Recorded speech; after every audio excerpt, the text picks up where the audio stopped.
Adik-adik pejuang PTN, bertemu kembali di channel Delfitra Hardian. Kali ini kami akan memberikan informasi mengenai daya tampung, peminat, dan program studi jalur SBMPTN tahun 2022 di Universitas Mataram. Daya tampung dan peminat tahun sebelumnya dapat dijadikan referensi atau patokan untuk melihat seberapa besar peluang kamu lolos program studi tertentu yang ada di UNRAM. Dengan adanya data ini, diharapkan dapat membuat kamu lebih cermat dalam menentukan pilihan di kampus tersebut. Berikut adalah data daya tampung dan peminat masing-masing program studi di Universitas Mataram, jalur SBMPTN tahun 2022.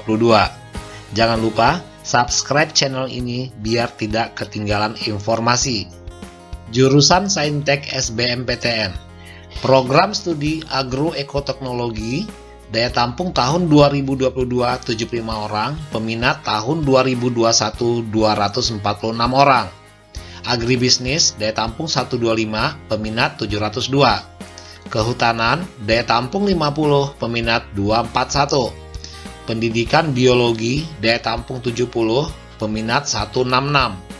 Pendidikan kimia dan pendidikan fisika, daya tampung masing-masing 50, peminat 75 dan 53. Pendidikan matematika, daya tampung 75, peminat 191. Teknik sipil, daya tampung 100, peminat 788. Teknik mesin dan teknik elektro, daya tampung masing-masing 75, peminat 173 dan 255. Biologi dan matematika, daya tampung 40 orang, peminat 159 dan 148 orang. Program studi fisika dan kimia, daya tampung tahun 2022 40 orang, peminat tahun 2021 51 dan 88 orang. Peternakan, daya tampung 150, peminat 323. Pendidikan dokter, daya tampung 60, peminat 1135. Ilmu dan teknologi pangan serta keteknikan pertanian, daya tampung masing-masing 75, peminat 377 dan 208. Budidaya perairan, daya tampung 50, peminat 85. Teknik informatika, daya tampung 75, peminat 1142.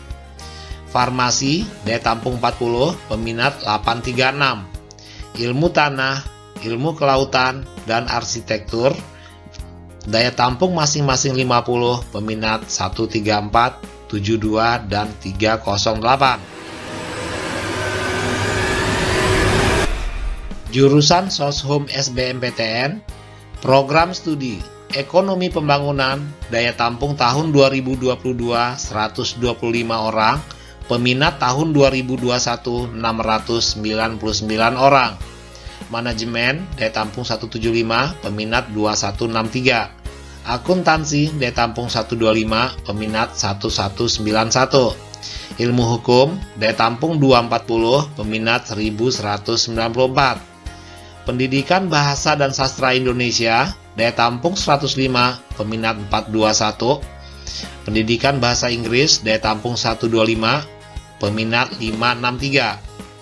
Pendidikan Pancasila dan Kewarganegaraan, pendidikan guru sekolah dasar, pendidikan anak usia dini, hubungan internasional, dan ilmu komunikasi, daya tampung serta peminat dapat dilihat di tabel. Program studi sosiologi, daya tampung tahun 2022 75 orang, peminat tahun 2021 364 orang. Pendidikan sosiologi, daya tampung 70, peminat 257. Manajemen, daya tampung 138, peminat 1550. Ekonomi pembangunan, daya tampung 83, peminat 283. Akuntansi, daya tampung 138, peminat 680. Administrasi publik, ilmu pemerintahan, pembangunan sosial, ilmu hubungan internasional, ilmu komunikasi, administrasi bisnis, pendidikan Pancasila dan Kewarganegaraan, pendidikan ekonomi, daya tampung masing-masing 32 dan peminat bisa dilihat di tabel. Program studi pendidikan bahasa, sastra Indonesia dan daerah, daya tampung tahun 2022 sebanyak 32 orang, peminat tahun 2021 184 orang. Pendidikan Bahasa Inggris, daya tampung 42, peminat 247. Bimbingan konseling, pendidikan jasmani, daya tampung masing-masing 32, peminat 374 orang. Pendidikan guru sekolah dasar, daya tampung 64, peminat 578. Pendidikan anak usia dini, daya tampung 32, peminat 118. Jurusan hukum, psikologi, sastra Indonesia, sastra Inggris, pendidikan masyarakat, pendidikan geografi, ekonomi syariah, etnomusikologi, dan pendidikan sejarah, daya tampung dan peminat bisa dilihat di tabel. Selamat berjuang, belajar dengan serius, semoga adik-adik mendapatkan hasil yang terbaik.